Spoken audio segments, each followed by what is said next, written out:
dear beloved, Boss Mike Cervera.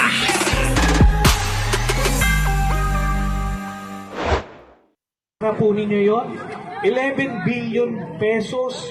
Yan na nga ba sinasabi ko, ang dami-daming perang ninanakaw ng mga politiko. Tapos, babalikan kayo ng isang latang sardinas, isang noodles, isang kilong bigas. Tapos, tinitrace nyo na. Hindi nyo ba alam na pera nyo rin yung binibigay nila? Na mas marami pa silang kinurakot kaysa sa binigay nila. Kung binigay nila mga kababayan ay piso ang kinurakot nila. 1,000,000. Ganon, karami yun. Pero hindi nyo maintindihan sapagkat kayo mga DDS, may hina ulo. Dahil kayo mga kababayan, nakikinig lang kayo sa isang tagpo. Bakit isang tagpo? Kung ano lang yung nakita nilang mabuti kay Digong, yun na lang yung pinaniniwalaan nun. Tandaan nyo, kahit si Lucifer, mapagpanggap yun. Minsan nang nagpanggap, anong ginawa nun? Diba? Inuto-uto yung mga tao nun. Hanggang ngayon, inuto pa rin kayo nun. Diba? Nagpapanggap na tao at mabuti yun. Pero sa kabila nun, ipapahamak kayo nun. Ayos ba? Diba? Trillanes, banat! Ang pondo ng Caloocan. Nako, 2 billion dyan binubulsa. Ni 5 duling po, wala kayong nakukuha. 3 taon, tapos bibigyan po tayo ng barya sa dulo. Kayo pa yung may utang na loob. Diba? Tapos pag nagtiwala ulit kayo sa kanila, dun sa barya na yun, 3 taon ulit kayong papabayaan. Okay? Ngayon po, ganito. Mami, kikwentahin po natin yung benepisyo ng senior. Kung Team Trillanes po ang mamamahala. Una po, yung 1,000 pesos na birthday gift. 500 pesos kada buwan. Sa isang taon, 6,000 po yun. nako, ayan na, may plano na si Mayor Trillanes ha. Along, wala ka niyan. 7,000 po. Diba? Nako. 6,000 plus 1,000, Nako. 7,000. 3 taon, 21,000 po ang benepisyo ng senior sa Team Trillanes. Sabi ko sa inyo nakikinig sa akin to. Tandaan nyo mga kababayan, sa channel na to, mahal na mahal ko senior citizen. Yun ang sinabi ko, hiniling. Oo, ang suporta ko sa'yo. Tandaan mo dahil nakikita ko yung sarili ko sa'yo na mahal mo senior citizen. Sa'yo ko. Diba mga kababayan? Unahin. Alin ang sinasabi ko lagi? Unahin ang mga senior citizen. Bakit ho? Yung mga yan, mga kababayan, hirap na Hindi na nakakapagtrabaho. Hindi tulad sa ibang bansa, binibigyan pa ng gobyerno ng pagkakataon. Yung mga negosyante doon, hinahayaan kahit uugod-ugod na yon. Nagtatrabaho sa mga fast food, nagtatrabaho kung saan-saan.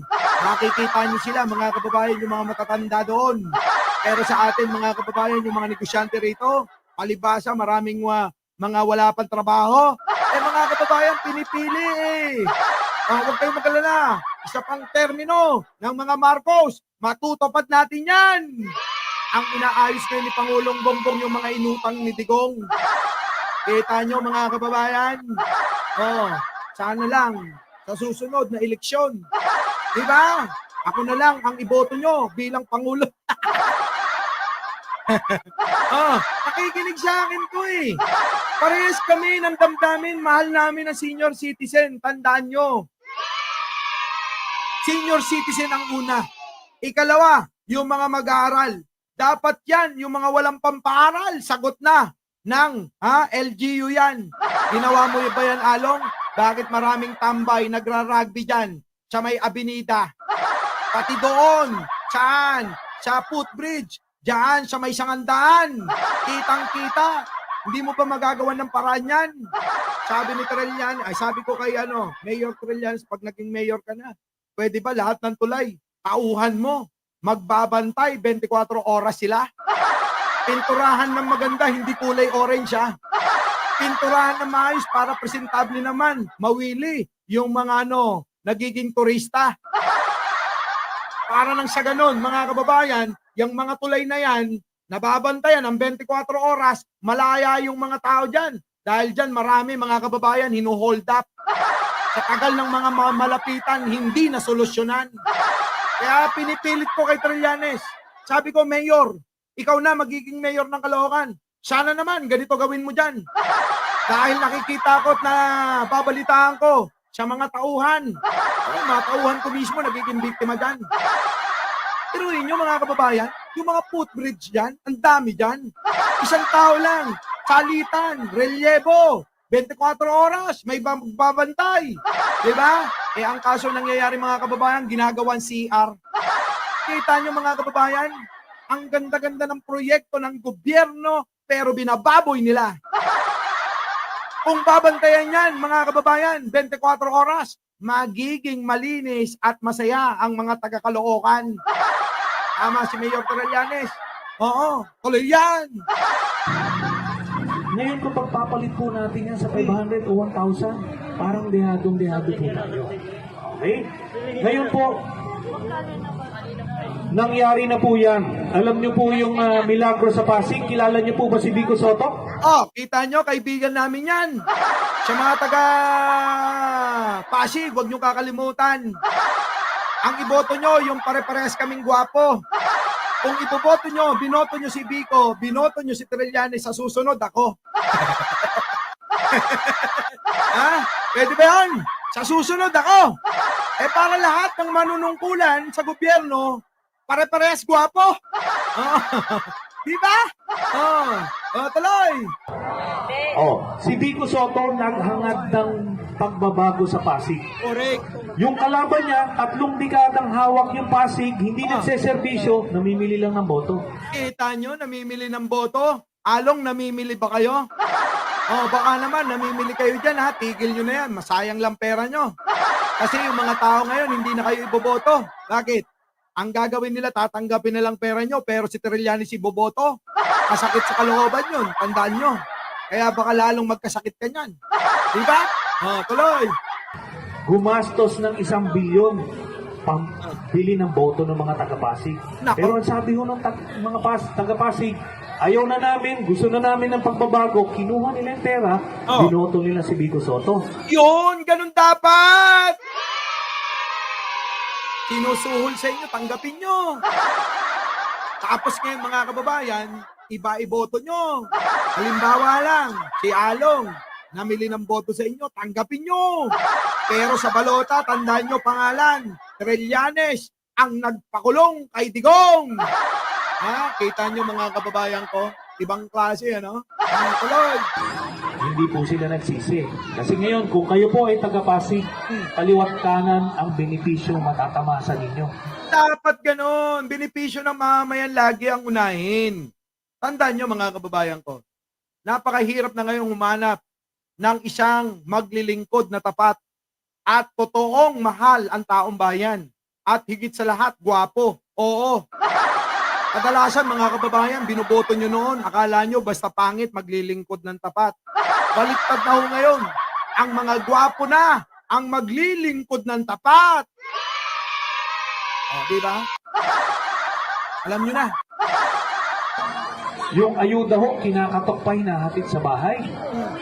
Yung pong senior citizen, 1,000 kada buwan ang natatanggap mula sa kanilang city hall.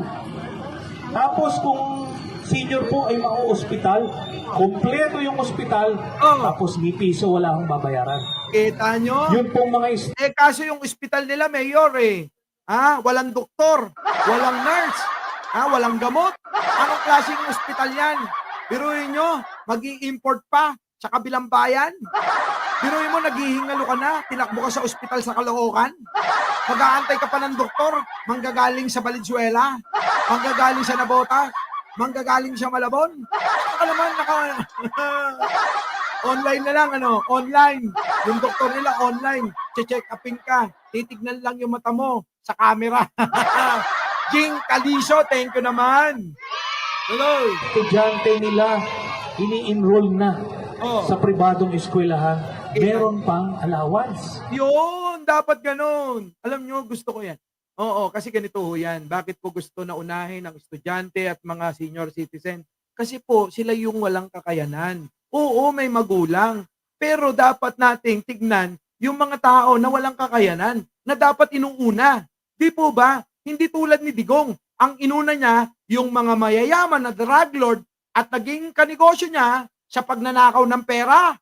Ngayon mga kababayan, baguhin na natin yan.